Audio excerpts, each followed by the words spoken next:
Good day. I am so glad we could share this time together to discuss what is perhaps the most important subject of all. For centuries, philosophers and poets have told us that the greatest battles are not fought on the fields of war, but on the quiet battleground of our own minds. Every day a silent war is waged between discipline and distraction, between courage and fear, between ambition and complacency. The outcome of this war, for each of us, will determine the entire quality and direction of our lives. The transcript you saw puts it well. Your mind is your greatest asset or your greatest enemy. But I would like to offer you a different way to look at it. Your mind is a garden. Think about that for a moment. Your mind is like a rich, fertile plot of land. It will not remain empty. Something will always be growing there. You can choose to deliberately plant the seeds of flowers and fruits, seeds of positivity, of discipline, of knowledge. Or you can do nothing, and the weeds of negativity, doubt, and indifference will take over by default. The tragedy is that most people never learn to become a master gardener. They leave the gates of their garden open, allowing any stray thought, any negative comment, any distracting influence from the outside world to come in and plant whatever it wishes. Then they wonder why their life is full of thorns and weeds. The good news, the truly wonderful news, is that you are the master gardener. You have the power, starting today, to decide what you will allow to grow. You can pull the weeds. You can till the soil. You can plant new seeds. And that is exactly what we are going to explore together for the next hour. We will delve into the 7 essential disciplines of thinking, the 7 fundamental practices of a master gardener. These are the timeless principles that separate those who cultivate a life of abundance and success from those who let their potential be overgrown by neglect. This is not about quick fixes or temporary motivation. This is about the fundamental work of learning how to think. So, if you are ready to take control of your inner world to transform your outer reality, let's begin. So, we have established the grand metaphor for our time together, that your mind is a garden, a rich, fertile, and vast plot of land with limitless potential. And you alone are the master gardener. Now that we've accepted this powerful idea, where does the work of a master gardener truly begin? Does it begin with the exciting act of planting exotic flowers and mighty oaks? No. The wise gardener knows that the harvest is not determined by the ambition of the planting, but by the quality of the preparation. The work does not begin with the seeds. It begins with the soil. This brings us to the first and most foundational discipline of thinking, the discipline upon which all others are built. We must learn the art of tending the soil and consciously choosing our seeds. The transcript calls this "we're programming your mind," and that is precisely what it is, a deliberate, conscious process of cultivating the inner world that will ultimately produce the outer results you desire. For years, perhaps for a lifetime, your garden may have been left to chance. The winds of circumstance have blown whatever seeds they carried across your land. The words of others, parents, teachers, peers, have been planted without your permission, and the weeds of doubt, fear, and limitation may now be deeply rooted. Our first task is not to despair at the state of the garden. Our task is to simply, calmly, and professionally begin the work. Before a gardener can pull a weed, he must first recognize it as a weed. He must understand its nature and how it got there. The first step in reprogramming your mind is to become an archaeologist of your own beliefs. You must be willing to excavate the soil of your subconscious to understand what is truly growing there. The transcript rightly points out that from the moment we are born, our thoughts are shaped by our surroundings. We are given a set of beliefs, a mental software, long before we have the capacity to question it. These beliefs are not good or bad. They simply are. They are the initial soil conditions of your garden. Consider the common weeds that get planted in the minds of so many. The weed of scarcity. There's never enough to go around. Money is hard to come by. Opportunities are limited. This weed grows, and it produces a life of hesitation and fear, where one is afraid to ask for more or to take calculated risks. The weed of inadequacy. I'm not smart enough. I'm not talented enough. People like me don't succeed. This is a poisonous weed that chokes ambition at the root, convincing you to play small and stay within the comfortable confines of what you believe you are capable of. The weed of impossibility. That can't be done. It's never been done that way before. That's just a pipe dream. This weed creates a fence around your imagination, preventing you from ever exploring the vast potential that lies beyond the conventional. So how do you begin this archaeological dig? You use the tool the transcript calls the thought audit. For 1 full week, carry a small notebook or use an app on your phone. Your task is to become a detached observer of your own mind. When you face a challenge, what is the first thought that arises? When you think about your goals, what is the quiet voice in the back of your head whispering? Write it down, without judgment. At the end of the week, you will have a map. You will have a clear survey of the weeds that are currently growing in your garden. This is not a moment for despair. It is a moment of empowerment. For the first time, you are not the victim of your thoughts. You are the scientist studying them. And once you can see them, you can begin the work of uprooting them. Once the weeds have been identified, the second phase begins, the uprooting. This requires an act of intellectual and emotional courage. A thought that has been in your mind for 20, 30, or 40 years feels like a part of you. It feels like a truth. To challenge, it feels like challenging your own identity. But as we've established, these thoughts are not facts. They are merely old opinions, seeds planted long ago that you have allowed to grow into thick, thorny bushes. To uproot them, you must establish what I call the courtroom of the mind. When a negative limiting thought appears, I'm not good enough to start my own business, you do not let it pass unchallenged. You, the conscious mind, must act as the defense attorney for your own potential. You must put that thought on the witness stand. You cross-examine it. You ask for evidence. Objection, you say to yourself. On what evidence is this statement based? The thought will then present its case, usually based on flimsy circumstantial evidence. Well, you failed at that project 5 years ago. So-and-so said you weren't a natural leader. You don't have an MBA. Then, as the defense attorney, you present your counter evidence. But what about the project I led successfully last year? What about the time I learned that new skill and excelled at it? What about all the successful entrepreneurs who never got an MBA? You must begin to argue for your potential as passionately as you have previously argued for your limitations. What you will find is that most of these negative beliefs, when placed under the bright light of honest examination, wither and crumble. They have no solid foundation. They are ghosts, sustained only by your unquestioning belief in them. This process, practiced daily, is how you pull the weeds. It is the conscious refusal to let an unexamined negative thought live in the precious soil of your mind. You are separating yourself from your thoughts. You are no longer the thought. You are the thinker, the observer, the one who decides which thoughts are worthy of taking root. Now, after years of neglect, the soil in your garden may be hard and compacted. The old negative thought patterns have worn deep ruts, like well-trodden paths that are easy to walk down. Just pulling the weeds is not enough. You must till the soil, breaking up these old patterns to make way for the new. This is where science gives us a wonderful gift. The transcript mentions the concept of neuroplasticity. This is simply the scientific validation of what philosophers have known for centuries. The mind is malleable. It can be reshaped.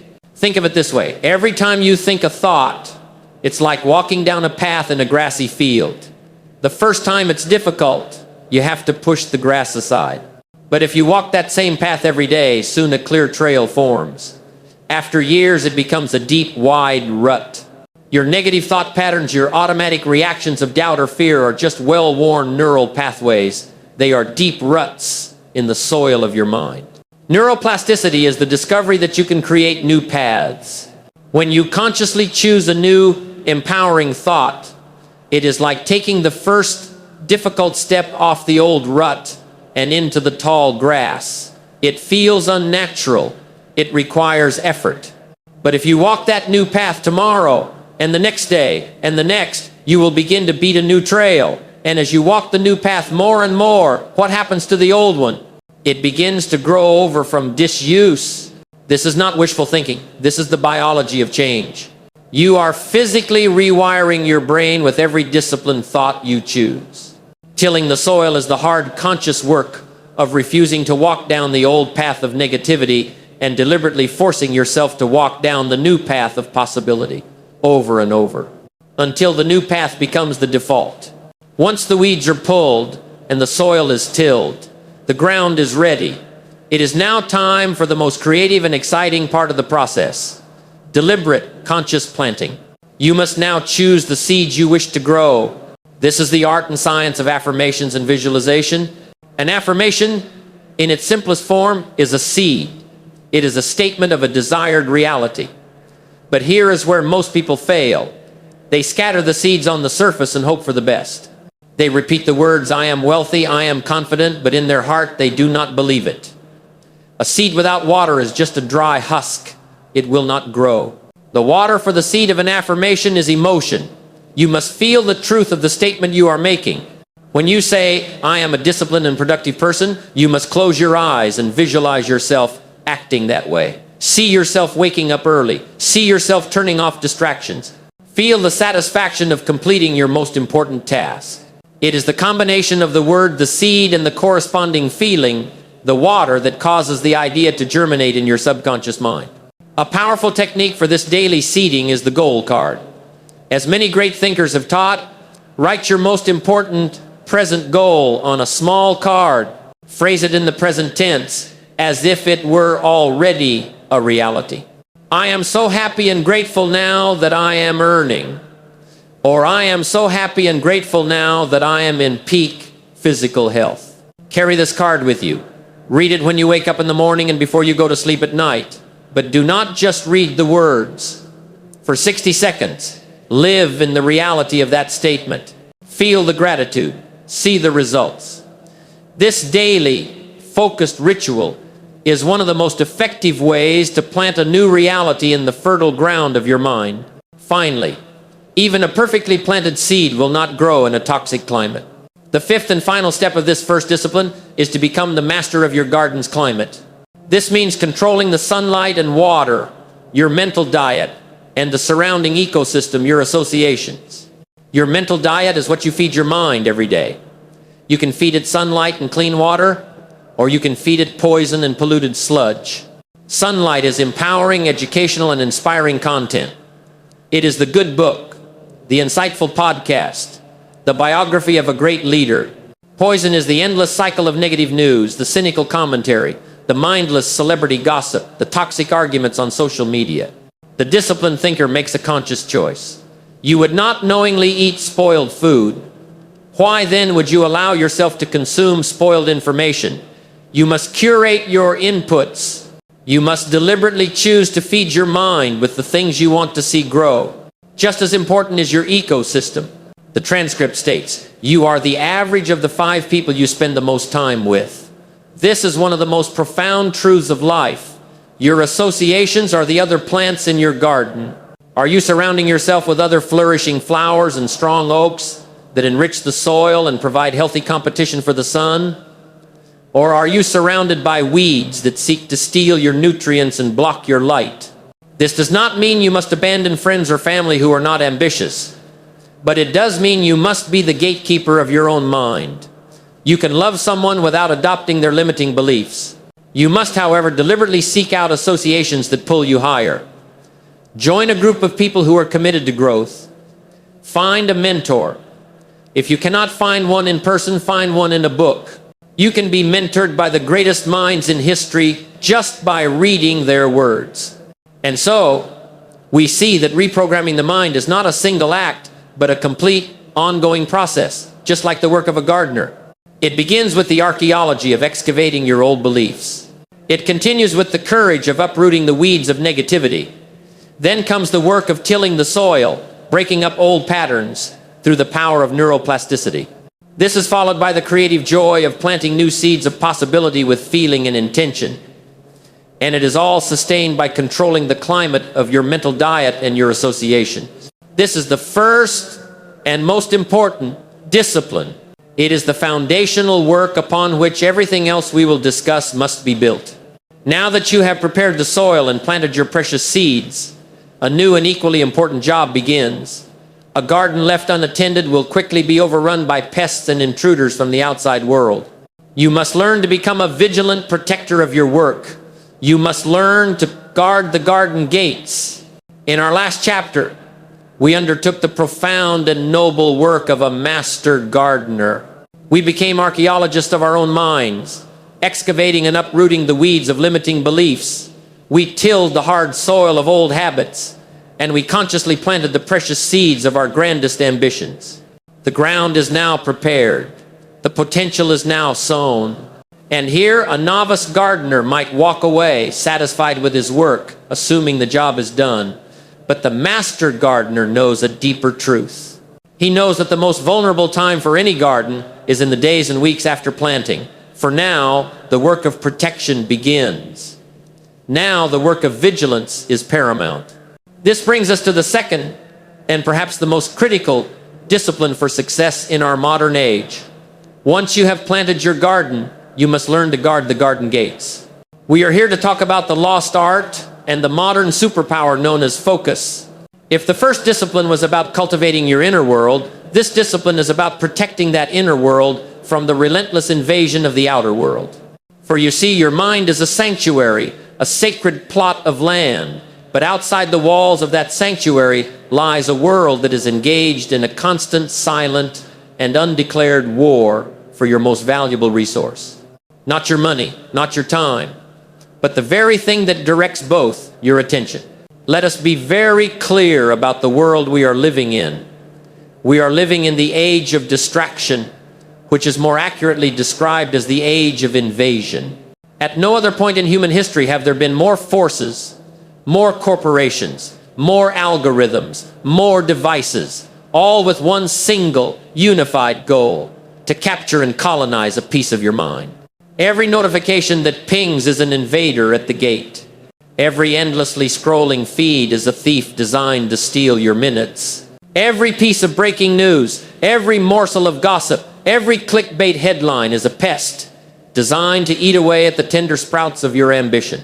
The transcript we are drawing from states that this has created a generation that struggles with short attention spans. But it is a far more profound crisis than that. It is a crisis of mental fragmentation. We are being conditioned to live in a state of perpetual distraction, our consciousness shattered into 1,000 tiny pieces. We are everywhere and nowhere all at once. Consider this: your attention is the currency of your life. Where you choose to invest your attention, you are choosing to invest your life. It is the raw material from which you build your future. If you invested in knowledge, you will build a life of wisdom. If you invested in your craft, you will build a life of mastery. If you invested in your relationships, you will build a life of love and connection. But if you allow this currency to be stolen from you, piece by piece, by the trivial and the meaningless, what kind of life will you build? You will build a life of fragments, a life of half-finished projects, half-hearted relationships, and the lingering, haunting feeling of unfulfilled potential. The first step in guarding the gate is to recognize that you are at war. It is a quiet war, fought on the battlefield of your own mind, but its stakes are everything. And in this war, the undisciplined mind will always be a casualty. To win this war, you must understand the enemy's tactics. Why is it so easy for these invaders to breach our defenses? Why do we so willingly open the gate to our own distraction? It is not simply a matter of weak willpower. The forces we are up against are sophisticated. They understand our psychology better than we understand it ourselves. The primary tactic of invasion is the dopamine loop. Every like, every new email, every notification delivers a small pleasurable hit of a chemical in your brain called dopamine. It is the same chemical associated with food, money, and other rewards. The systems are designed to be addictive. You are not just checking your phone. You are playing a slot machine for social validation. And just like a slot machine, it is designed to keep you pulling the lever again and again. Another tactic is the illusion of productivity. This is what the transcript calls context switching. We jump from an email to a report to a phone call, and we feel busy. We feel productive. But what is actually happening? We are engaging in an act of profound inefficiency. Neurologically, your brain cannot multitask. It can only switch its focus rapidly from one thing to another. Every time you switch, you pay a mental tax, a switching cost. It takes time and energy to disengage from one task and re-engage with another. If you do this all day, you are operating at a fraction of your cognitive capacity. You end the day feeling exhausted, but the important work, the deep work, remains undone. Multitasking is not a skill. It is the art of messing up several things at once. And perhaps the most subtle tactic is the fear of boredom. We have been conditioned to fear silence. We fear the empty moment. The moment in the elevator, the moment in line at the store, the moment of quiet before a meeting begins. In these moments, we could be thinking, reflecting, connecting ideas. Instead, we instinctively reach for our devices to fill the void. We have become uncomfortable with the sound of our own thoughts. But it is in the soil of silence and solitude that the greatest ideas are born. A mind that is constantly entertained is a mind that can never create. To guard the gate, you must understand these tactics. You must see the dopamine loop for the addiction it is. You must see multitasking for the illusion it is. And you must see the fear of boredom for the enemy of creativity that it is. Knowing the enemy is half the battle. The other half is building your defenses. A disciplined mind does not rely on willpower to fight a war on 1,000 fronts. A disciplined mind is a strategist. It builds a fortress. It creates an environment where focus is the default and distraction is the exception. This is the practical craft of what is now called deep work. Deep work is the ability to focus without distraction on a cognitively demanding task. It is the work that creates new value, that pushes your skills to their limit, and that is hard to replicate. Your success in the 21st century will be directly proportional to the amount of deep work you can perform. So how do you build the fortress to enable it? First, you must create a sanctuary of focus. This is a physical space and a designated time. When you enter this sanctuary, there are sacred rules. The most important rule is that the primary agent of distraction, your phone, is not welcome. It is not on silent. It is not face down on the desk. It is in another room. The computer has all notifications turned off. The door is closed. This is your temple of concentration, and you must be ruthless in protecting its sanctity. Second, you must work in focused rhythms. As the transcript mentions, the Pomodoro method is a brilliant system for this. But let us not see it as a productivity hack. Let us see it as interval training for the mind. An athlete does not sprint for 8 hours straight. They perform intense sprints, followed by periods of rest and recovery. Your mind works the same way. By working in focused bursts of 25, 50, or 90 minutes, followed by a short break, you are training your brain's capacity for intense concentration. You are building your focus muscle. Third, you must practice what I call strategic unavailability. In our hyper-connected world, there is an unspoken expectation to be available at all times. This is a trap. You must have the courage to be unavailable, to not respond to emails immediately, to let your phone go to voicemail. You must train the people around you that your focused time is non-negotiable. This is not selfish. It is the act of a professional who respects their work enough to give it their undivided attention. By building this fortress, you are no longer fighting the war on an open field. You are fighting from a position of strength, from within walls of your own design. Now, even within your fortress, with the gates barred, another level of focus is required, for it is not enough to just work hard. You must work hard on the right things. A gardener with a powerful hose can either water the prize-winning roses or he can water the weeds. The power is the same. The wisdom of its application is everything. This is the discipline of selective attention. It is founded on a timeless principle of nature, the 80/20 rule. In almost any domain, a vital few inputs, 20%, will produce the vast majority of the outputs, 80%. 20% of your clients will generate 80% of your revenue.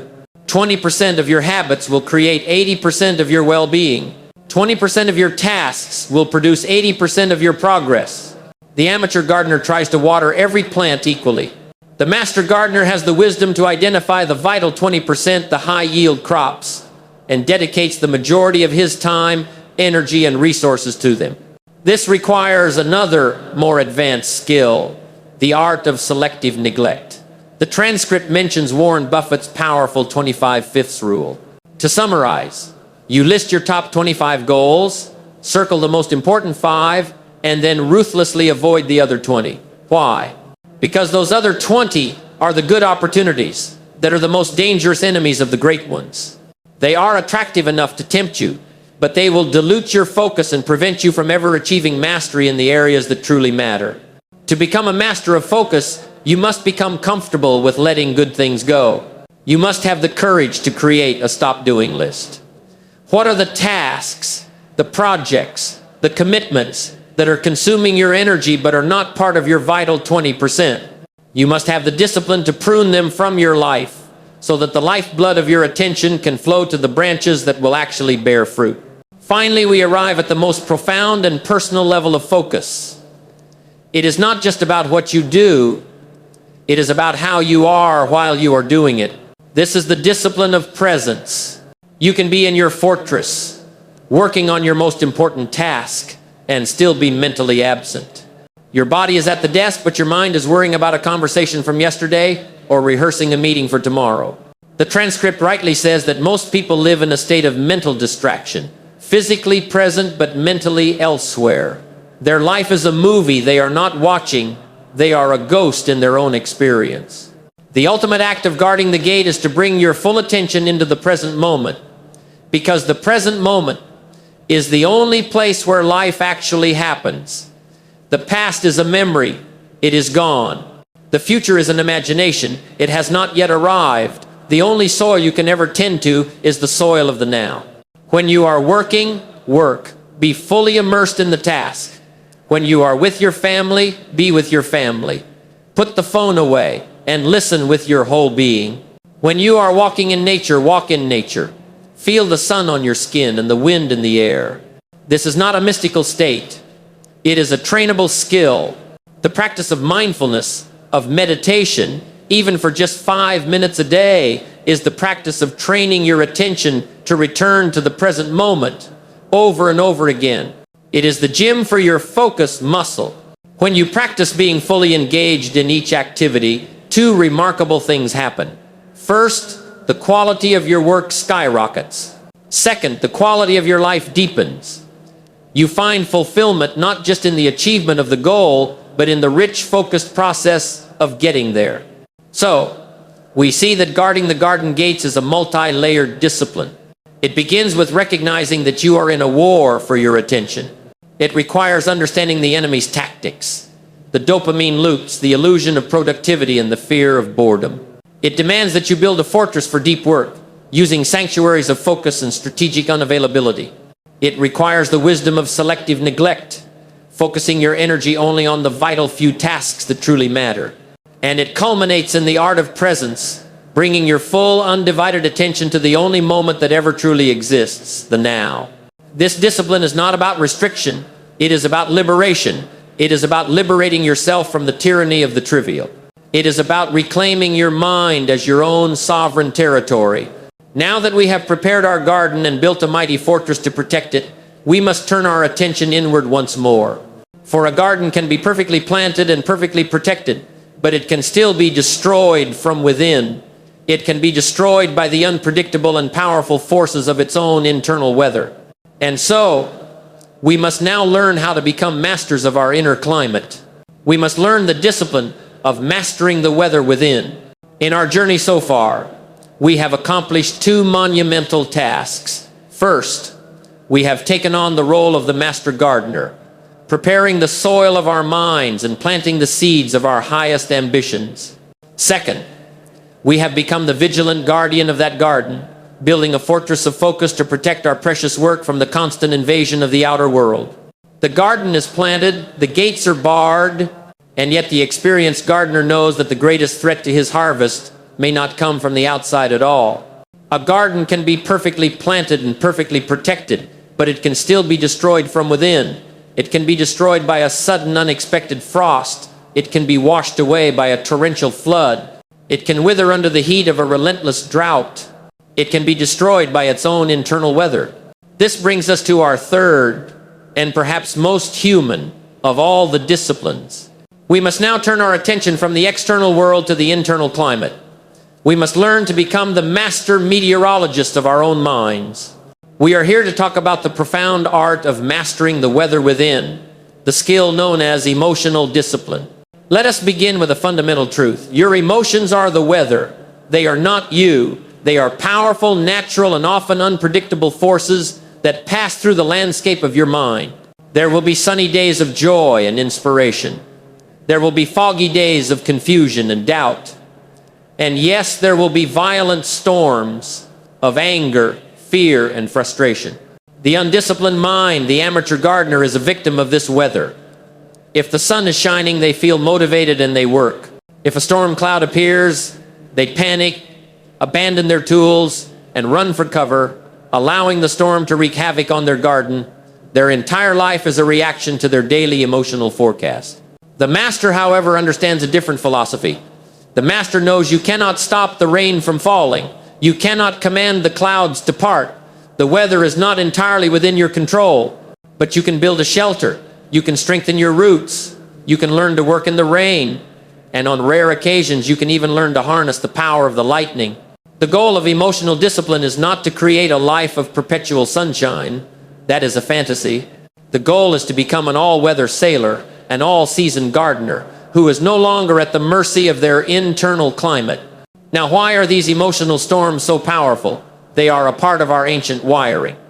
Fear was a tool for survival. It kept us safe from predators. Anger was a tool for defense. It helped us protect our territory. These emotions are raw, powerful energy. The problem is that in our modern world, this ancient wiring often misfires. The predator is now an email from our boss. The threat to our territory is someone cutting us off in traffic. The emotional response is still just as powerful, but the context has changed. Think of your emotional self as a wild, powerful horse, and think of your rational self as the rider. The goal of discipline is not to break the horse's spirit. A rider with no horse is just a person on foot. They have no power, no drive. The goal is for the rider to train the horse to build a relationship of trust and respect so that together they can journey far. A horse without a rider runs wild, causing destruction. A rider without a horse goes nowhere. Emotional discipline is the art of uniting the rider and the horse.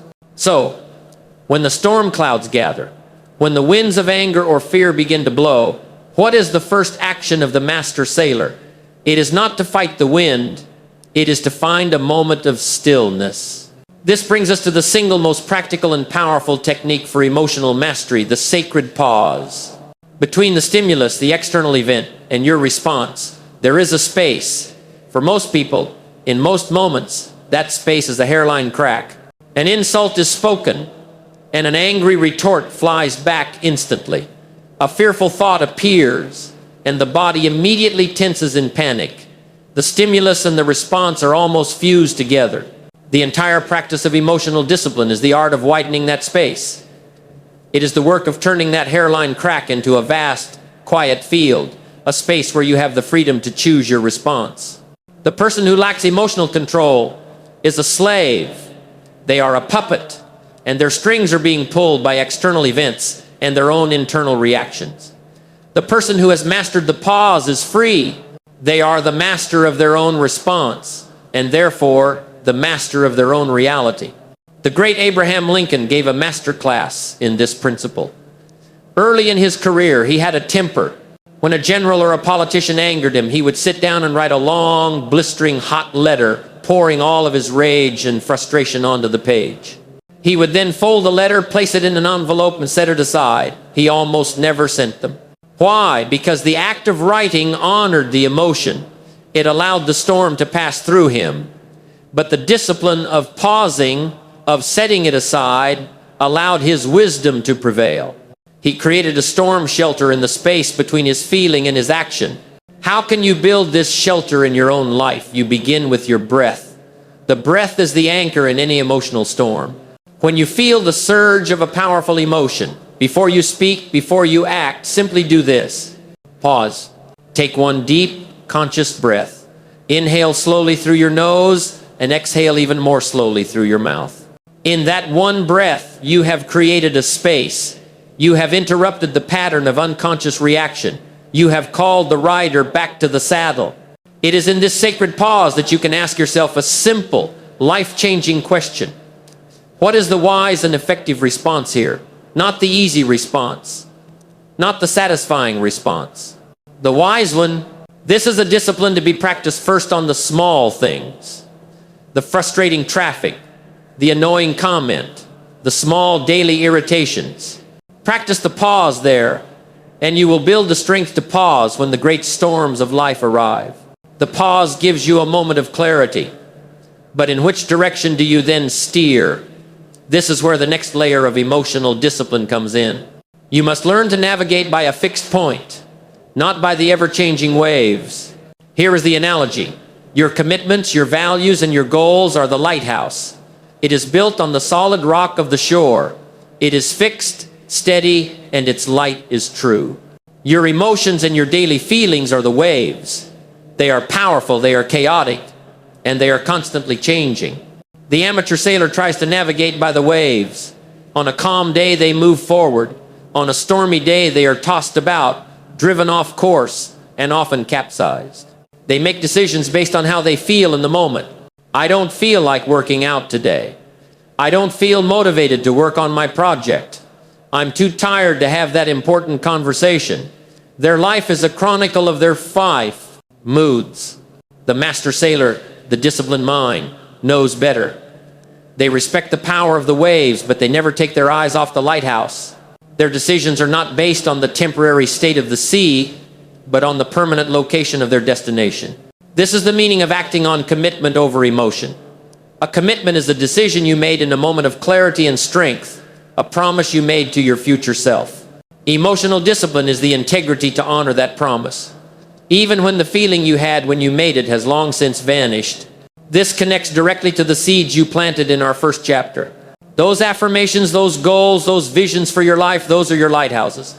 When the waves of doubt crash against your ship, you look to the light of your commitment. When the fog of discouragement rolls in, you steer toward the light.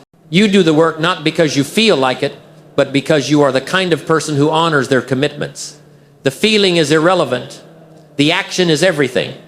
This is how you build a life of substance. You build it by choosing the lighthouse over the waves, day after day. As you become more skilled at navigating the weather, you can learn a more advanced technique. You can learn not just to endure the storms, but to transform their energy. This is the art of emotional alchemy, the discipline of reframing. It is the ability to take the raw, chaotic energy of a so-called negative emotion and transmute it into a force for positive action. Consider the storm of fear. For the undisciplined mind, fear leads to paralysis. It is a stop sign. The alchemist asks, what is this fear energy made of? It is heightened awareness. It is a surge of adrenaline. It is a focus on potential negative outcomes. The alchemist does not try to destroy this energy. They redirect it. They transmute fear into meticulous preparation. They channel that heightened awareness into double-checking their work, into rehearsing their presentation one more time, into creating contingency plans. The energy of fear, when reframed, becomes the fuel for excellence. Consider the storm of frustration. For the amateur, frustration leads to quitting. It is a sign that things are too hard. The alchemist sees frustration as a valuable signal. It is a sign that your current approach is not working. It is a sign that a breakthrough is near, if you are willing to find a new way. The alchemist transmutes frustration into innovation.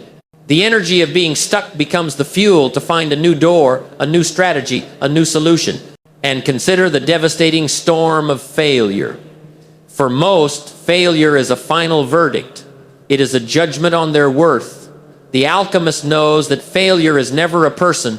It is always an event. And every event is simply data. Failure is the tuition you pay for your education in the school of achievement. The alchemist transmutes the pain of failure into the gold of wisdom. This is not about pretending you don't feel these things.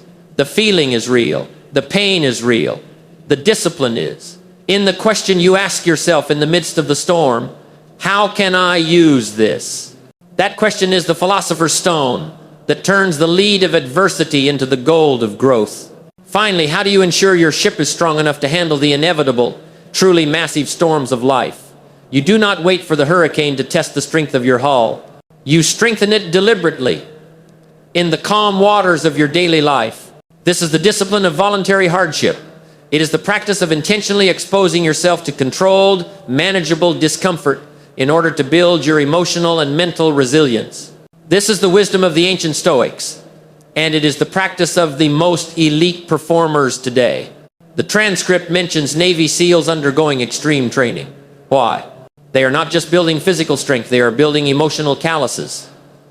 They are conditioning their minds to stay calm and rational when their bodies are screaming in protest. They are practicing in a controlled storm, so they will be ready for the chaos of a real one. You do not need to go to such extremes.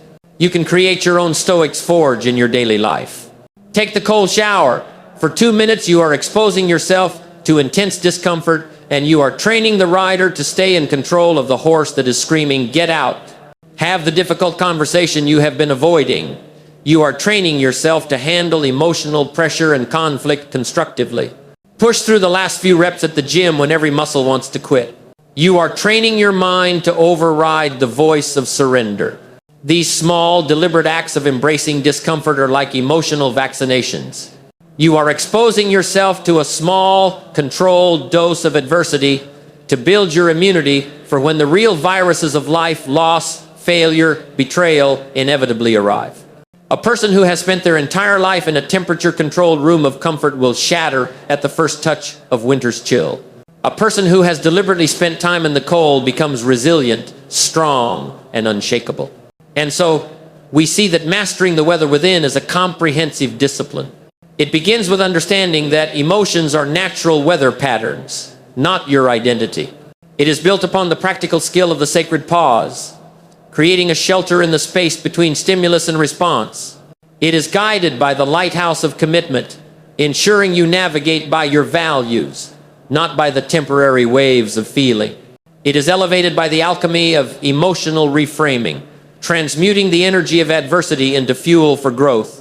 And it is fortified in the Stoic's forge, building deep resilience through the practice of voluntary discomfort. The person who masters this discipline is no longer a victim of their own life. They are an active participant, a skilled navigator, an all-weather gardener. They do not fear the storms, for they know they have the strength to endure them and the wisdom to learn from them. Now, you have cultivated a rich inner garden. You have built a fortress to protect it, and you have learned to master its unpredictable weather. You are in a position of incredible power and stability. You are no longer reacting, you are ready to create. The next logical step for the master gardener is to move from maintenance and protection to deliberate, intelligent design. It is time to lay out the entire landscape for the seasons to come. It is time to learn the discipline of strategic thinking. We have now laid the complete foundation for the inner world. We have tended the soil, guarded the gates, and learned to master the weather within. Before we move forward into the grand work of architectural design and long-term strategy, I want to invite you to pause with me for a moment. If this conversation so far has been of value to you, if it has sparked even one new idea or offered one new tool for your garden, then I encourage you to make your commitment to this journey a permanent one. Take a moment now to subscribe to this channel. By doing so, you are not just clicking a button, you are joining a community of fellow gardeners all dedicated to the discipline of lifelong growth. You ensure that this conversation can continue. Now, let us turn our attention from maintenance and protection to the exciting work of deliberate, intelligent design. In our journey so far, we have accomplished the essential work of mastery over the self. We have become the gardeners of our minds, tending the soil and planting the seeds of our ambition. We have become the guardians of that garden, building a fortress of focus to protect it. And we have become the master navigators of our inner world, learning to sail through the inevitable storms of emotion. The garden is now stable. It is protected. It is resilient. And for many, this is where the work ends. They have achieved a state of control, a state of stability. But stability is not the destination. It is merely the platform from which we build. A stable garden that is poorly designed will yield a meager harvest. A resilient ship with no destination is merely a survivor, not an explorer. This brings us to our fourth and perhaps most intellectually demanding of all the disciplines. We must now move from being the gardener to being the landscape architect. We must move from maintenance and reaction to deliberate, intelligent design. We are here to talk about the art and science of strategic thinking. There is a wonderful story of two woodcutters. The first woodcutter is a man of incredible effort. He goes into the forest at dawn, and for 10 straight hours, he swings his axe at a mighty tree. He sweats, he strains, he works with a furious intensity. By dusk, exhausted, he has made a small dent in the tree. The second woodcutter is a man of strategy. He goes into the forest, and for the first 5 hours, he does not touch the tree. Instead, he sits quietly, patiently sharpening his axe. The first woodcutter scoffs at him, calling him lazy. But after 5 hours, the second woodcutter, with his perfectly honed blade, stands up and fells the same tree in less than an hour. The profound question is this: in your life, in your career, in your ambitions, are you the woodcutter who is furiously swinging a dull axe? Hard work is one of the noblest virtues. But hard work applied to the wrong plan is one of life's greatest tragedies. Strategic thinking is the discipline of sharpening your axe. It is the willingness to pause the doing in order to improve the thinking, ensuring that when you do act, your effort is multiplied 100-fold. The work of the architect does not begin with laying bricks. It begins with a blueprint. A garden planted without a design becomes a chaotic jungle. A life lived without a clear vision becomes a series of frantic reactions to the demands of the day. The foundation of all great strategy is a clearly defined, high-resolution vision. Most people, if you ask them what they want from life, will offer vague, blurry wishes. I want to be happy. I want to be successful. I want to have more freedom. These are not visions. They are pleasant daydreams. They are like telling a ship's captain, just sail somewhere nice. It offers no direction, no map, no criteria for decision-making. A strategic thinker does not deal in wishes. They deal in blueprints. They have the courage and the discipline to sit down and create a high-resolution picture of the future they intend to create. This is your first task. You must become the architect of your future self. I want you to engage in an exercise, not of fantasy, but of design. Take some quiet time and ask yourself these questions. And do not just think about them. Write down the answers. In 5 years from now, what does your ideal day look like from the moment you wake up to the moment you go to sleep? What does your health look like? What is your level of vitality and energy? What do your relationships look like? Who are you spending your time with? And what is the quality of that time? What does your work or business look like? What impact are you making? What value are you creating? What does your financial life look like? In specific detail, this is not about wishing for a lottery ticket. This is about defining the harvest that you, the master gardener, intend to produce through your own deliberate efforts. The more vivid the picture, the more powerful it becomes. A blurry vision has no magnetic pull. A clear, high-resolution vision pulls you forward. It becomes the North Star that guides every decision you make. Once the blueprint is created, once the vision of the magnificent, finished garden is clear in your mind, the next step of strategic thinking begins. This is the practical, logical process of reverse engineering. You do not stand in the present, looking at the mountain of your goal in the distance, feeling overwhelmed. Instead, you use the power of your imagination to stand in your successful future. You are there 5 years from now, looking at the harvest. And you ask yourself a simple question: How did I get here? You then look back at the path you took and you begin to chart it. This is the process of breaking down a grand, intimidating vision into a series of logical, manageable steps. First, you identify the seasons, your yearly milestones. To have this magnificent garden in 5 years, what major sections had to be planted and flourishing by the end of year 4, by the end of year 3, by the end of year 2? What major skills did I need to have mastered by the end of this year? These are your large seasonal goals. Second, you identify the rows, your monthly and quarterly projects. To achieve your first yearly milestone, what specific projects must be completed each quarter?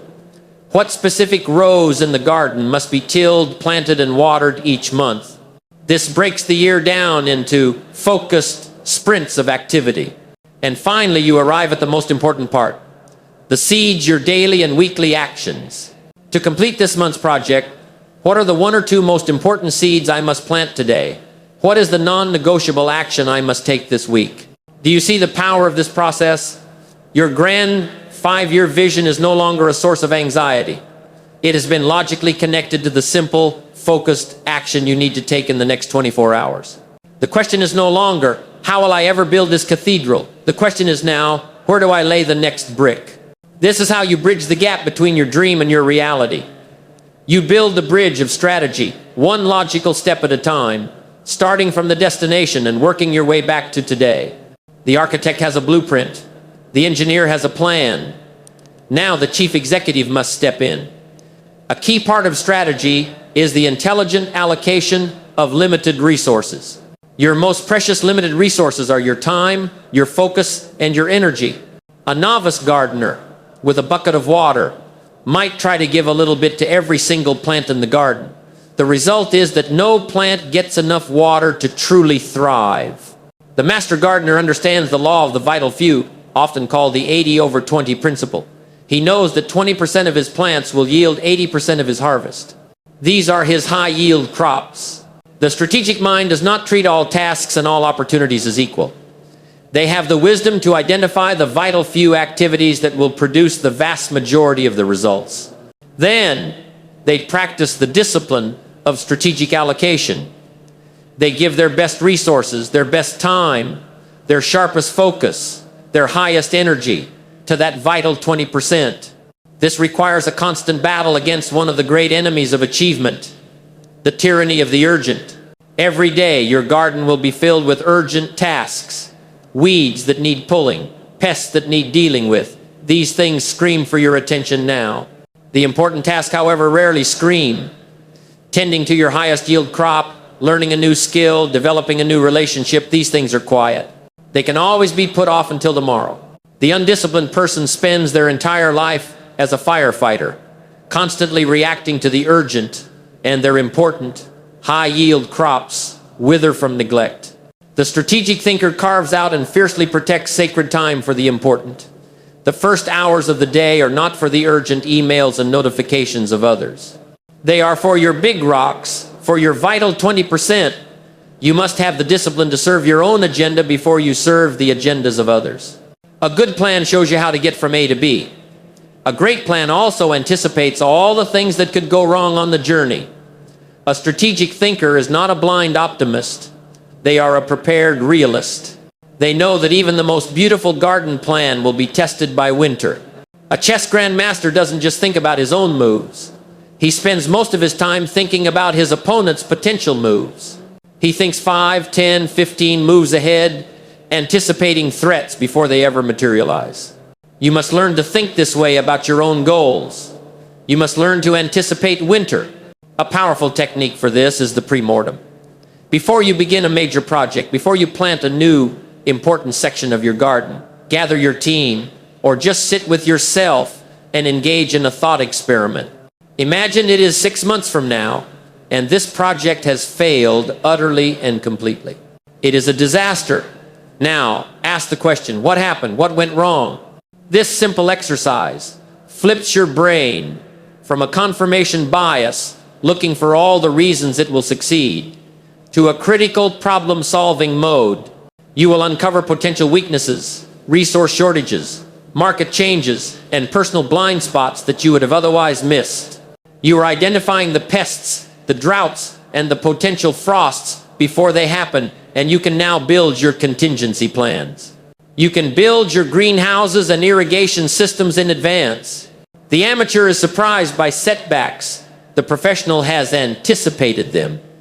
This discipline of proactive problem solving is what transforms a fragile plan into a resilient, anti-fragile strategy. Finally, we must address the great paradox of strategy. We have spent all this time creating a detailed, logical, long-term plan, and now I must tell you, that plan is probably wrong. No plan survives first contact with reality. The map is not the territory. The blueprint is not the building.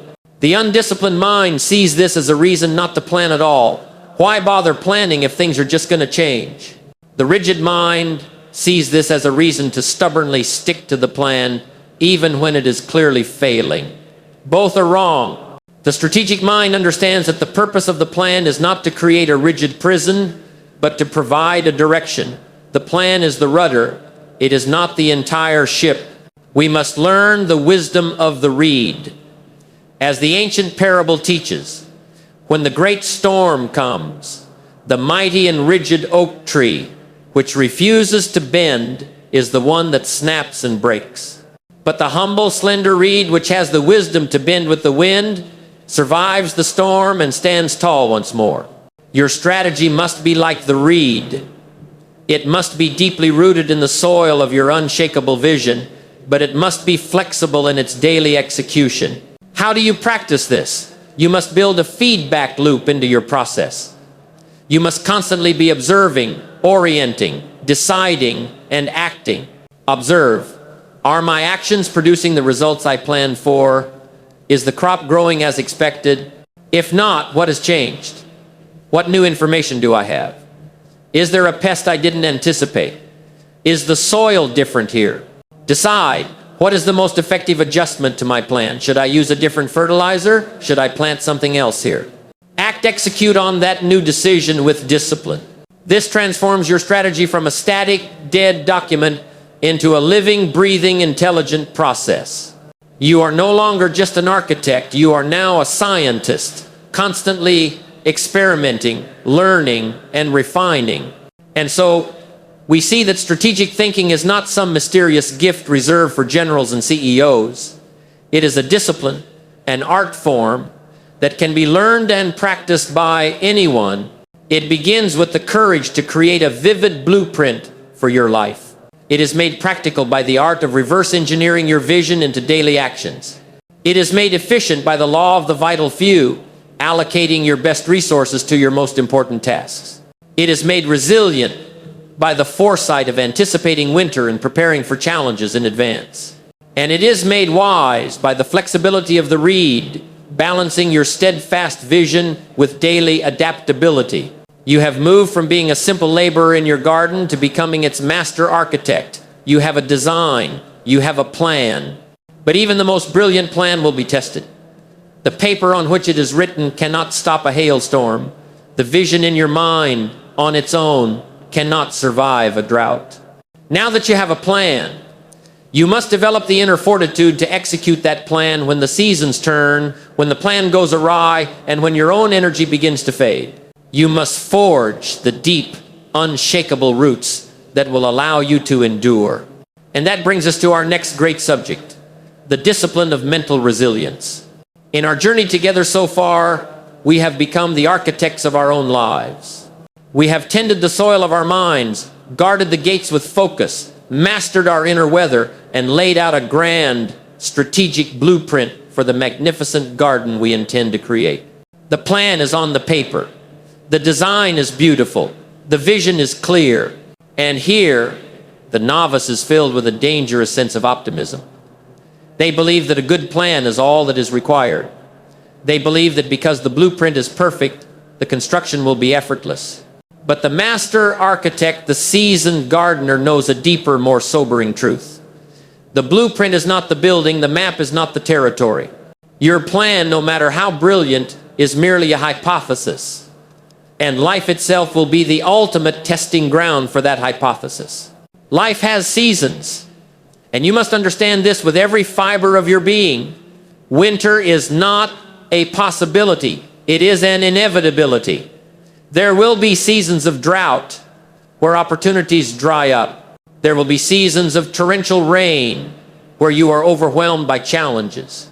There will be seasons of bitter frost where your motivation freezes and your progress seems to die. A plan on a piece of paper cannot stop a hailstorm. A vision in your mind on its own cannot survive a blizzard. This brings us to our fifth discipline, the quality that determines not whether you will start, but whether you will finish. We must now move our attention from the visible branches and flowers of our garden to the unseen source of all its strength. We must talk about strengthening the roots. We are here to explore the profound power of mental resilience. Before we can build resilience, we must first understand its opposite. We must have the courage to dissect the anatomy of surrender. Why do so many people with great talent, with brilliant plans, and with noble ambitions ultimately give up? Why do so many promising gardens wither and die before the harvest? The first reason is a plague of unrealistic expectations. We live in a culture that celebrates the highlight reel. We see the overnight success, the victory, the finished product. We rarely see the decade of silent struggle, the thousands of failures, the moments of despair that preceded it. And so, we develop a warped perception of the process. We expect a perpetual summer. We believe that if our plan is good, the journey should be smooth. Then, at the first sign of winter, the first major setback, the first harsh criticism, the first period of no progress, we panic. We think something is wrong. This isn't working. And we abandon the entire garden, believing the soil itself was barren. The second reason is that the pain of the present becomes greater than the promise of the future. The work of growth is often difficult and painful. It requires sacrifice. It requires pushing through discomfort. The harvest, the future goal, is a distant, abstract idea. The pain of the daily work, however, is very real and very immediate. The undisciplined mind will always choose to escape immediate pain, even if it means sacrificing future glory. Quitting is simply the decision that the comfort of the now is more valuable than the reward of the future. And the third, most tragic reason is the personalization of failure. When a specific crop in the garden fails, the amateur gardener looks at the withered plant and thinks, I am a failure. They fuse their identity with the outcome of a single event. They see a setback not as a circumstance, but as a final verdict on their own worth. This is the deadliest poison to the human spirit. Once you believe that you are the failure, the motivation to try again is extinguished. To build resilience, we must inoculate ourselves against these three diseases of the will. We must learn to see the journey for what it is, a series of seasons, not a straight line. We must learn to value the promise of the harvest more than the comfort of the moment. And most importantly, we must learn to separate who we are from what happens to us. The foundational skill of a resilient mind is the ability to change its relationship with failure. The world teaches us to fear failure, to avoid it at all costs. The resilient mind understands a more profound truth. Failure is not the opposite of success. It is a critical ingredient of success. I want you to consider this metaphor deeply. In a forest, when a great tree dies, is it a tragedy or is it a vital part of the forest's life cycle? As the tree decomposes, it returns all of its rich nutrients to the soil, creating a fertile ground from which new, stronger trees can grow. Failure is nature's fertilizer. The story of Thomas Edison and his more than 10,000 failed attempts at the light bulb is a masterclass in this principle. His famous reframe, "I have not failed, I've just found 10,000 ways that won't work," is not just a clever quote. It is a profound philosophical stance. He did not see each non-working bulb as a personal failure. He saw it as the successful discovery of what not to do. Each failure was a necessary step, a piece of data that illuminated the path forward. He was not failing, he was learning. He was fertilizing his mind with knowledge. The great basketball player Michael Jordan once shared his perspective. I've missed more than 9,000 shots in my career. I've lost almost 300 games, 26 times. I've been trusted to take the game-winning shot and missed. I've failed over and over and over again in my life, and that is why I succeed. Listen to those words. He did not succeed in spite of his failures. He succeeded because of them. Each missed shot was a data point that calibrated his next attempt. Each lost game was a lesson in strategy. He understood that the path to the championship podium is paved with the bricks of your own failures. The resilient mind is an alchemist. It has learned the secret of transmuting the lead of failure into the gold of wisdom. When you experience a setback, you must have the discipline to step back from the emotional sting and ask the alchemist questions. What is the lesson here? What did this experience come to teach me?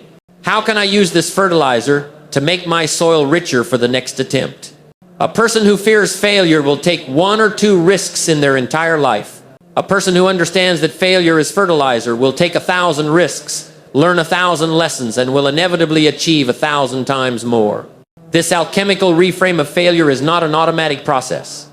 When you are in the midst of a harsh winter, when the ground is frozen and the winds are howling, it is easy to forget this philosophy. The ability to endure is determined by the quality of your inner dialogue in the moments of greatest difficulty. Resilience is forged in the words you say to yourself when no one else is listening. The undisciplined mind speaks the language of the victim. When faced with a challenge, it says, "Why is this happening to me? This is impossible. It's not fair. I can't handle this." This language is a poison that weakens the roots and invites surrender. The resilient mind has trained itself to speak a different language. It is the language of the warrior, the language of the creator. Instead of "Why is this happening to me?" the warrior asks, "What is this trying to teach me?" This question shifts the focus from victimhood to learning. Instead of "This is impossible," the warrior states, "I will find a way, or I will make one." This statement affirms agency and creativity. Instead of "I can't handle this," the warrior asks, "What is the next right action I can take?" This question breaks down an overwhelming problem into a single, manageable step. A powerful technique is to reframe every problem in your life as a project. The word problem feels heavy, static, and negative. It implies a roadblock. The word project feels creative, active, and forward-looking. It implies a series of steps toward a solution. "I have a financial problem" is a statement of defeat. "My new project is to master my finances" is a call to action. This is not a game of words. This is the control panel for your own mind. The words you use to frame your reality become your reality. You must have the discipline to choose the language that strengthens your roots, not the language that poisons them. A tree that grows in a protected, windless greenhouse may grow tall, but its trunk will be weak and its roots will be shallow. It has never been tested. At the first sign of a real storm, it will snap. A tree that grows on a windy, rocky cliffside, however, is a different creature. It may not be as tall, but its trunk is thick and gnarled with strength. And beneath the surface, it has developed a vast, complex, and incredibly deep root system to anchor itself against the constant pressure. It did not become strong in spite of the wind. It became strong because of the wind. The profound lesson is this: you must seek the wind. Mental resilience is not built in times of comfort. It is forged in the fire of adversity. The wise gardener, the strategic mind, does not wait for life's hurricanes to test their strength. They engage in the practice of deliberate, voluntary hardship. This is the principle behind the Navy SEALs 40% rule.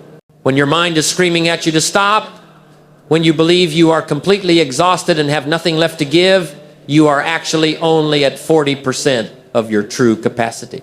The resilient mind learns to recognize that voice of surrender for what it is, a protective mechanism, not a true limitation. And it learns to gently push past it again and again. Each time you do, you expand your capacity. You discover a hidden reservoir of strength you never knew you had. You must build your own Stoic's forge in your daily life. When you are at the gym and your mind says, "Stop, do one more rep," that last rep, the one your mind resisted, is the one that builds the most strength. When you are taking a shower, turn the water to cold for the last 30 seconds. In that moment of intense discomfort, your task is not just to endure it, but to calm your mind and control your breathing within it. When you have a choice between the easy, distracting task and the difficult, important one, choose the difficult one. These are not acts of punishment. They are acts of training. You are intentionally exposing yourself to small, controlled storms, so that when the great, uncontrolled storms of life arrive, you will have the root system to withstand them.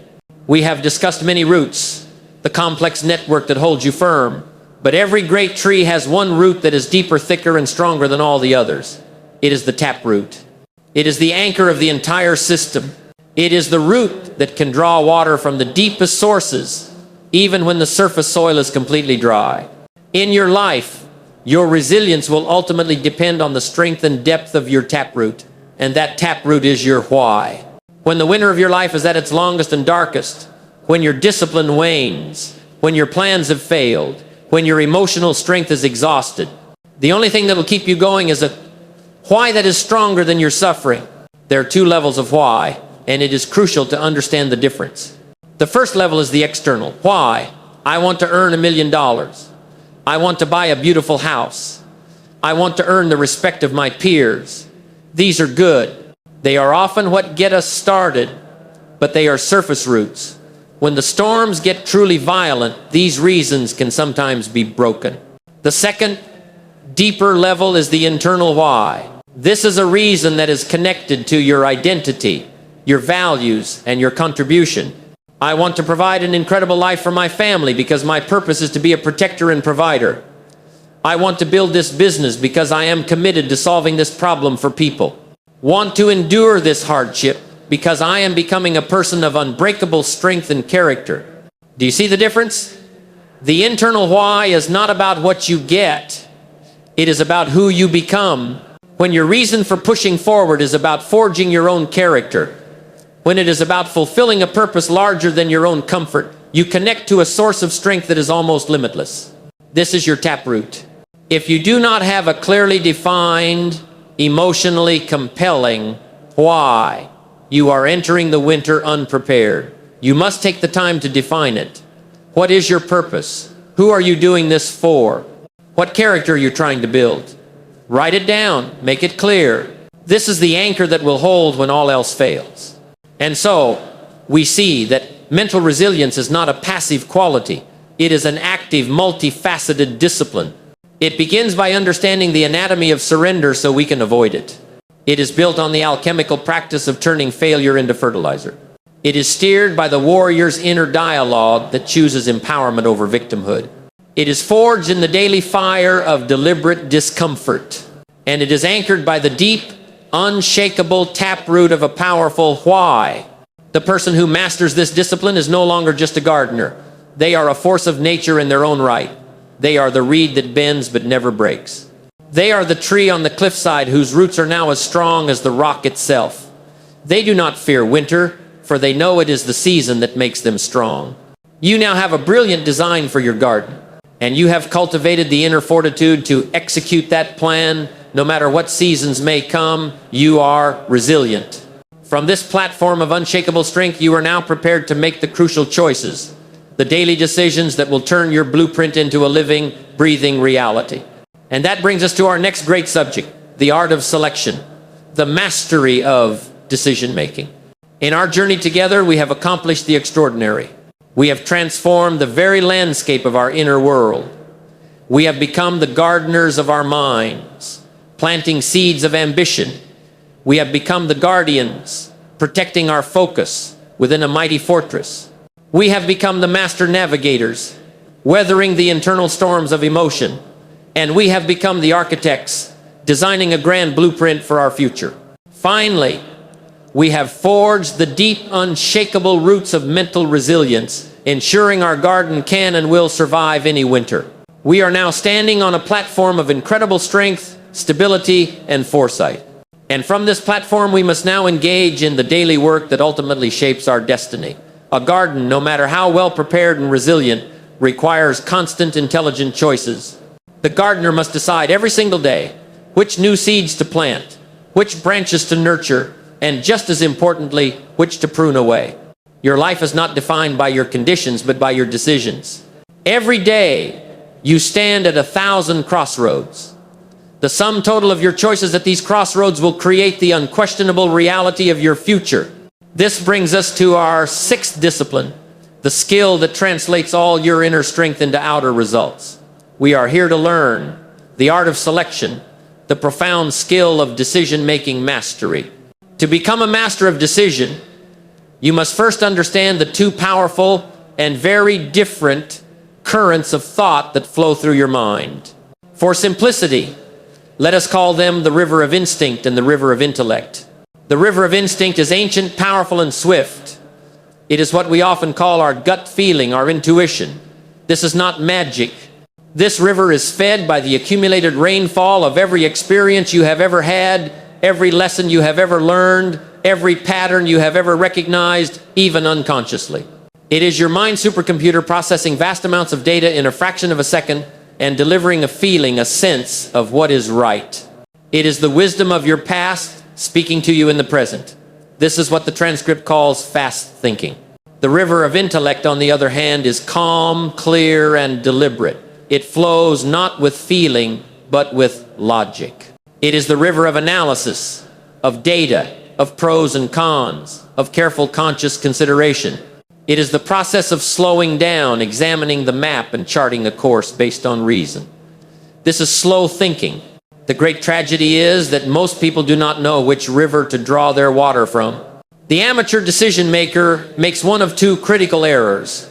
Either they try to use logic and analysis in a situation that demands an instantaneous, intuitive response, like a fighter pilot overthinking in a dogfight, and they are paralyzed by indecision. Or, more commonly, they rely on a gut feeling, an emotional reaction, to make a huge, life-altering decision that requires deep, careful thought, like an investor buying into a market frenzy out of excitement. The master of decision does not prefer one river over the other. The master has the wisdom to know which situation calls for which current. They know that instinct is the tool for situations where they have deep experience and where time is of the essence. They know that intellect is the tool for situations that are new, complex, and have long-term, high-stakes consequences. The first step in mastering your decisions is to correctly identify the nature of the choice before you. Let us now address one of the most common afflictions of the modern intelligent mind, the trap of analysis paralysis. This is the state of endlessly gathering information, weighing options, and overthinking a decision to the point that you never actually make one. I want you to imagine this state as a place, the waiting room of life. It is a very comfortable, very safe, and very well-lit room. The walls are covered in blueprints, charts, and data. In this room, you are perpetually getting ready to get ready. You are researching the best workout plan instead of exercising. You are reading another book on business instead of making your first sales call. You are analyzing which path to take, but you never take the first step. This waiting room is a prison disguised as prudence. What is the fuel for this paralysis? It is a deep, paralyzing fear of being wrong. It is the desire for 100% certainty in a world that offers none. It is the perfectionist belief that if they just gather one more piece of data, the choice will become risk-free and perfect. But here is the truth. Indecision is itself a decision. It is the decision to let circumstances and the choices of others determine your fate. It is the decision to remain in the waiting room while the train of opportunity leaves the station without you. Often, a decision that is 80% right and acted upon with full commitment is infinitely better than the perfect decision that is never made.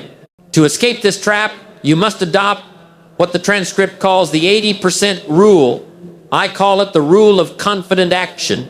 Once you have gathered 80% of the information you can reasonably acquire, your job as a leader of your own life is no longer to research. Your job is to decide. You must have the courage to make a choice based on the available data and then move forward with conviction. Why? Because action creates clarity. You will learn more from taking one step down a path and getting real-world feedback than you will from staring at the map for another 100 hours. If the step is wrong, you can correct your course. A ship cannot be steered unless it is moving. Make the decision. Get the ship moving. You can always adjust the rudder later. Now, one of the greatest distorters of reality, one of the primary reasons we make poor choices, is the powerful fog of emotion. This brings us to the next layer of mastery, the discipline of making decisions with a clear, unbiased lens.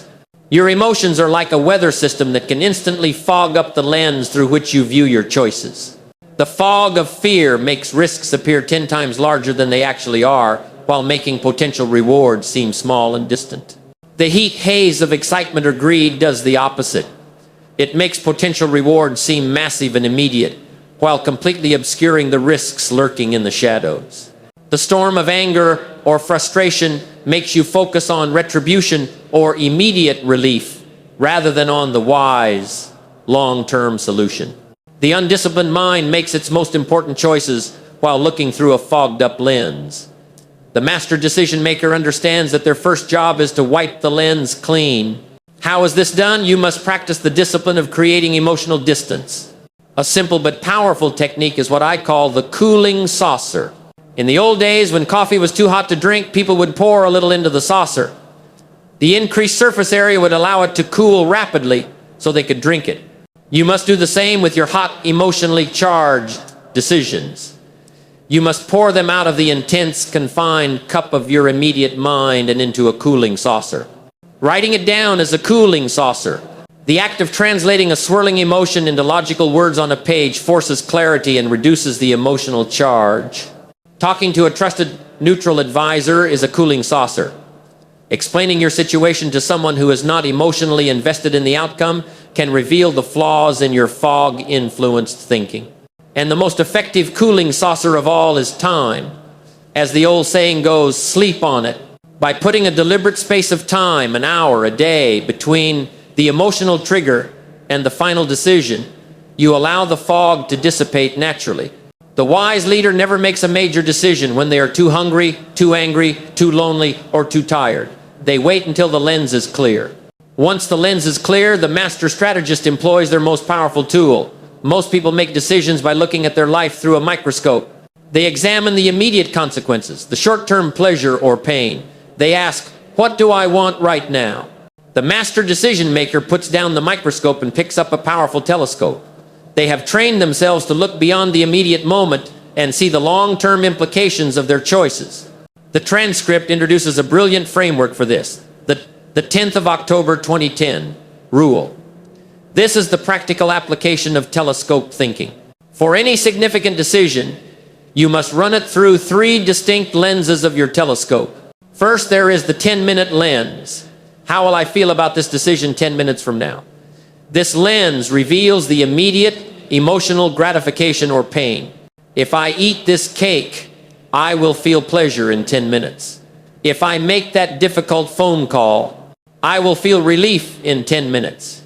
This is where most poor decisions are made and justified. Second, there is the 10-month lens. How will I feel about this decision 10 months from now? This lens forces you to move beyond immediate feeling and into the realm of real-world consequences. In 10 months, the pleasure of that one cake will be long gone. But if I eat cake every day, I will be unhealthy and unhappy with my progress. In 10 months, the discomfort of that one phone call will be a distant memory, but its positive outcome could have changed the trajectory of my career. This is the lens of logic. And third, there is the 10-year lens. How will this decision contribute to the person I want to be in 10 years? This is the most powerful lens of all. It connects your immediate choice to your ultimate vision and values. In 10 years, will this choice have contributed to my identity as a disciplined, healthy person, or as someone who gives in to impulse? In 10 years, will this decision be a cornerstone of the legacy I am building, or a trivial distraction? This is the lens of wisdom. By deliberately running your choices through this 3-lens telescope, you lift yourself out of the gravitational pull of the immediate moment. You stop being a short-term reactor and start becoming a long-term architect of your life. Finally, a true master understands that they will not always make the right choice. You will make mistakes. You will take wrong turns. The key to long-term success is not to achieve perfection in decision-making, but to achieve excellence in learning from your decisions. This requires the discipline of conducting a respectful autopsy on your poor decisions. When a choice leads to a negative outcome, the amateur does one of two things. They either blame someone else, or they fall into a spiral of regret and self-criticism. Both are useless. The professional, the master, does something different. Once the emotional sting has faded, they put the decision on the examination table and conduct a dispassionate autopsy. They ask a series of diagnostic questions. What was the result I expected, and what was the result I got? What was the thinking process that led to this choice? Did I use the river of instinct when I should have used the river of intellect? Was my lens clouded by emotion? Was I acting out of fear, greed, or ego? What information did I have at the time? And what critical information was I missing? What is the one simple, powerful lesson I can extract from this experience that will make me a wiser decision maker in the future? This process transforms regret into an asset. It turns a liability into a lesson. It converts a loss into an education. The only truly bad decision is the one from which you learn nothing. By embracing this discipline, you guarantee that your past will always serve your future.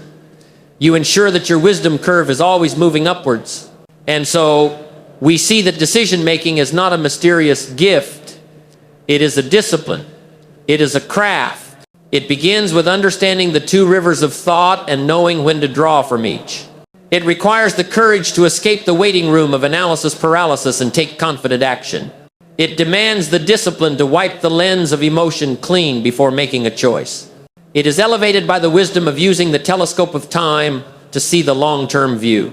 And it is perfected through the practice of conducting a learning autopsy on every choice you make. Every day, you are presented with a series of choices. Each one is a hinge on the door of your future. A small, seemingly insignificant choice today can swing open a door to a completely different reality 10 years from now. The quality of your life, quite simply, is the cumulative result of the quality of your daily choices. You have now mastered the art of making wise choices. But the world is constantly changing. The garden is always evolving.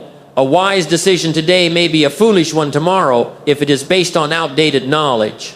The ultimate discipline, the one that ensures all these other disciplines remain sharp, relevant, and effective, is the commitment to never stop learning, to always be feeding new nutrients into the soil of your mind.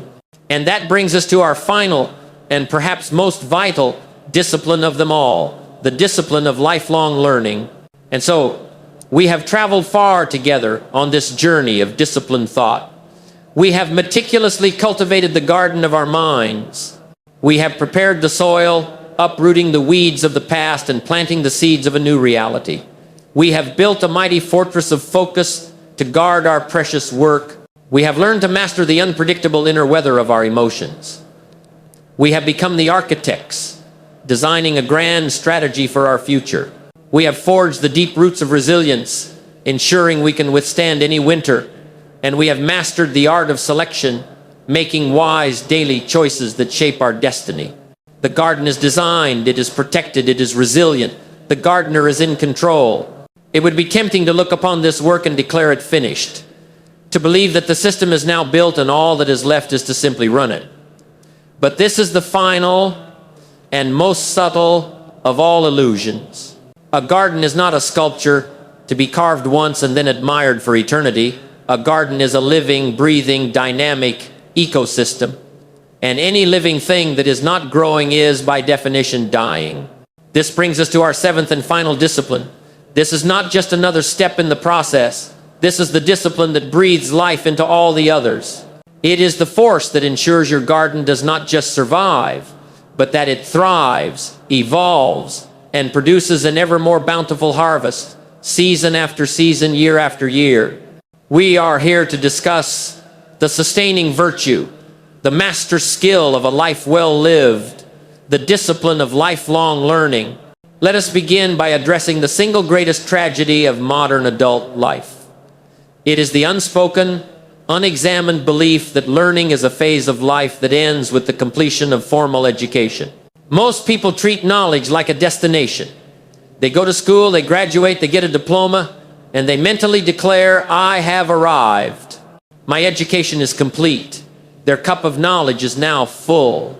And from that day forward, they close their minds to new ideas, new skills, and new perspectives.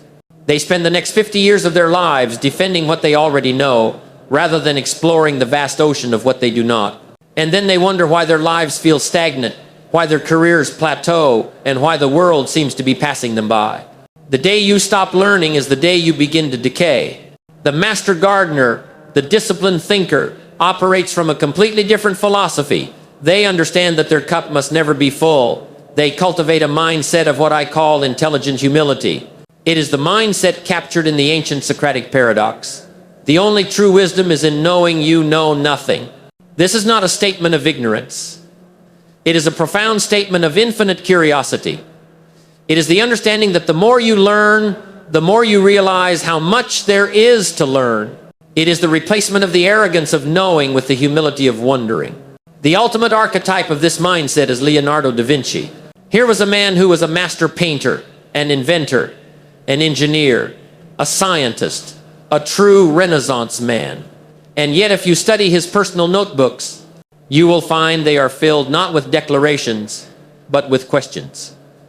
How does a bird fly? How is a teardrop formed? Describe the tongue of a woodpecker. His mind was not a vault of stored knowledge, but a blazing fire of curiosity. This is the mindset you must adopt. You must let go of the need to be the person with all the answers and embrace the power of being the person with all the questions. The moment you declare yourself an expert, you close the door to growth. The moment you declare yourself a student for life, you open the door to limitless potential. Once you have adopted the mindset of a student, you must then ask, where does the knowledge reside? Where is the curriculum for a life of success? The knowledge you need is stored in two great libraries, and the discipline of lifelong learning is the practice of drawing from both consistently. Library number one is the library of past wisdom, the discipline of reading. It is an astonishing fact of our modern world that for the price of a cup of coffee, you can purchase a book that contains the life's work, the deepest insights, and the costliest lessons of one of the greatest minds in history. A book is a time machine. It is a conversation with a mentor who has been dead for 1,000 years. It is the most incredible bargain on the planet. And yet, most people after they leave school never read another nonfiction book for the rest of their lives. You must understand this. Reading is not a luxury. It is not a hobby. For the person who is serious about success, reading is a fundamental, non-negotiable strategy. Nearly every great leader, innovator, and wealth creator you can name has been a voracious reader. It is said that Warren Buffett, in his early career, reads 600 to 1,000 pages per day. Bill Gates reads about 50 books a year. They are not reading for entertainment, they are reading for an edge. They are looking for one new idea, one new perspective, one new strategy that can improve their thinking. You must make reading a part of your daily ritual. It is as important as eating or sleeping. 10 pages a day. Is that too much to ask? 10 pages a day is 30 books a year. 30 books a year is a university education. In 5 years, you will be an expert. In 10, you could be a master. All from the simple, quiet discipline of 10 pages a day. Library number 2 is the library of present wisdom, the discipline of association. The second source of knowledge is the living library of the people around you. We have spoken of the 5 people rule. And here it is again, for it is that important. You must have the discipline to curate your circle of influence. You must actively seek out conversations that stretch your mind. This is the principle of the mastermind. When 2 or more minds come together in a spirit of harmony and a shared goal, an invisible third mastermind is created. Ideas are born in this environment that could not have been born in isolation. Are you actively participating in conversations that challenge you, or are you stuck in conversations that merely comfort you? You must also seek out mentors. A mentor is someone who is further down the road you wish to travel. They can save you years of painful and expensive trial and error simply by sharing their wisdom. If you cannot find a mentor in person, find one by proxy. Choose a great figure from history or the present day. Read every book they have written. Watch every interview they have given. Study their decisions. You can be mentored by the best in the world, even if you never meet them. The disciplined learner does not wait for wisdom to find them. They actively hunt it down in the great libraries of reading and association. Now we come to a crucial distinction that separates the true learner from the mere collector of information. It is not enough to simply pour water onto the soil of your garden. The plants must actually absorb that water and use it to grow. Knowledge without action is a burden. It is useless weight. Many people fall into the trap of becoming a seminar junkie or a shelf helper. They collect books, attend courses, and can speak intelligently on a dozen different subjects, but their actual life remains unchanged. They are mistaking the accumulation of information for actual growth. They are standing in the rain getting soaked with knowledge, but they never use that water to grow anything. The discipline of lifelong learning requires you to build a bridge between knowing and doing. This is the bridge of application. A powerful framework for building this bridge is the learn, do, teach loop. First, you learn a new idea. You read it in a book, you hear it from a mentor. Second, you immediately do something with it. You find a way, no matter how small, to apply that idea in your own life within the next 24 to 48 hours. If you learn a new communication technique, you use it in your next conversation. If you learn a new productivity strategy, you implement it the next morning. This act of application moves the knowledge from your intellectual mind into your experiential mind. It becomes real. Third, you teach the idea to someone else. The highest form of learning is teaching. The moment you have to explain a concept to another person, you are forced to clarify your own understanding of it. You expose the gaps in your knowledge and solidify what you truly know. This loop transforms learning from a passive act of consumption into an active, dynamic cycle of growth. Do not just be a student, be a practitioner. Do not just be a collector of seeds, be a planter of them. Finally, we must acknowledge the greatest and most demanding university of all, the university of your own experience. This is where all the other disciplines we have discussed come full circle. This is where the discipline of learning connects with the discipline of resilience. The most profound and lasting lessons you will ever learn will not come from a book. They will come from your own attempts, your own failures, and your own victories. Life itself is your greatest teacher, but only if you are a disciplined student. The transcript is clear. You must embrace failure as part of the process.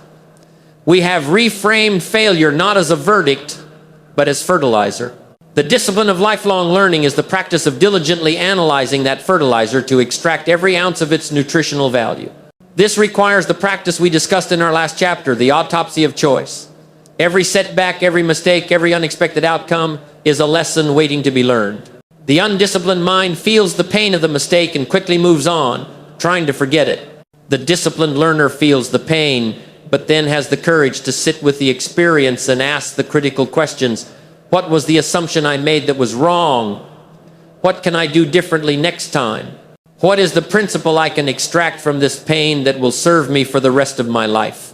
The mistakes you make are the tuition you pay for your real-world education. It is an expensive tuition. The disciplined student makes sure they get the full value of the lesson so they do not have to pay the same tuition twice. This reframes your entire life. There are no more bad days. There are only learning days. There are no more losses. There are only lessons. Every person you meet, every challenge you face, every book you read, every mistake you make, it is all part of your personalized curriculum in the grand university of life. And so, we arrive at the final, sustaining truth. Lifelong learning is not the last chapter in the book of discipline. It is the ink with which all the other chapters are written and constantly rewritten. It is the learning that allows you to reprogram your mind, part one, with new and better beliefs. It is the learning that sharpens your focus, part two, on what is truly important and effective. It is the learning that gives you the perspective and wisdom for emotional discipline, part three. It is the learning that provides the new data and insights for your strategic thinking, part four. It is the learning that reframes the failures that build your resilience, part five. And it is the learning that informs the wisdom behind your decision-making, part six. Lifelong learning is the master discipline that ensures your garden is not just fruitful for one season, but that it becomes an evergreen ecosystem of continuous growth, adaptation, and evolution. We have come to the end of our time together, but we are at the very beginning of a new way of living. We began with a simple metaphor that your mind is a garden and you are its master gardener. We have journeyed through the 7 great disciplines of that noble craft. We have learned to till the soil, to guard the gates, to master the weather, to design the landscape, to strengthen the roots, to make wise selections, and to perpetually nourish the ground. You now possess the complete toolkit. You now hold the blueprint. The final question is the most profound of all. Why? Why would a person undertake this difficult, lifelong work of cultivating the garden of their mind? Is it merely for personal gain, for wealth, for success? These are often the fruits of the labor, but they are not the ultimate purpose. The ultimate purpose of the master gardener is not just to grow a beautiful garden for themselves to enjoy in isolation. The ultimate purpose is the harvest. It is the fruit you will share with the world. It is the beauty you will create for others to see. It is the shelter that the mighty oaks you've grown will provide for future generations. The work of disciplining your thinking is ultimately the work of preparing your gift to the world. Your gift is your unique potential, fully realized. It is the value you can create, the problems you can solve, the love you can give, the wisdom you can share. You were not born to let your garden be overgrown with the weeds of mediocrity. You were born to cultivate a masterpiece. So, as we conclude, the choice is now yours. This has been more than just an hour of information. It has been an invitation to pick up the tools, an invitation to begin the noble work, an invitation to become the master gardener of your own destiny. The road to success is not a mystery. It is a discipline. The discipline to think differently, to act differently, and to become more than you were yesterday. You have the seeds, you have the soil, you have the blueprint. And so, we have journeyed through the 7 disciplines for mastering the garden of your mind. We have learned to tend the soil by reprogramming our limiting beliefs. We have learned to guard the gates through the power of focus. We have learned to master the weather within through emotional discipline. We have learned to lay out the landscape with strategic thinking. We have learned to strengthen the roots through mental resilience. We have learned the art of selection through masterful decision-making. And we have learned to nourish the soil through a commitment to lifelong learning. These are not 7 separate ideas. They are one integrated system. They work together, each supporting the others, to create a flourishing inner world that will inevitably be reflected in your outer world. The choice, as always, is yours. You can leave the garden of your mind to chance and allow the weeds of the world to take over. Or you can make the decision today to become the master gardener of your own life, to pick up the tools of discipline, to plant the seeds of your grandest vision, to tend to it every single day with patience, with purpose, and with unwavering resolve. The journey will not be easy, but the harvest will be glorious. Your mind is the most powerful tool you will ever possess. Train it well, nurture it carefully, and there is truly no limit to what you can grow. Thank you for your time. Now, go and cultivate your masterpiece. This is the ultimate purpose of our work together. If this philosophy, these 7 disciplines, have resonated with you, I invite you to become a permanent part of this community. The greatest ideas grow best when they are shared and discussed. Subscribe to this channel and turn on notifications so you never miss a part of this ongoing conversation. Every week, we will continue to explore the ideas and strategies that help us cultivate a life of abundance and purpose. Your subscription is your signal that you are serious about this work. And now, let us conclude with one final thought on your gift to the world.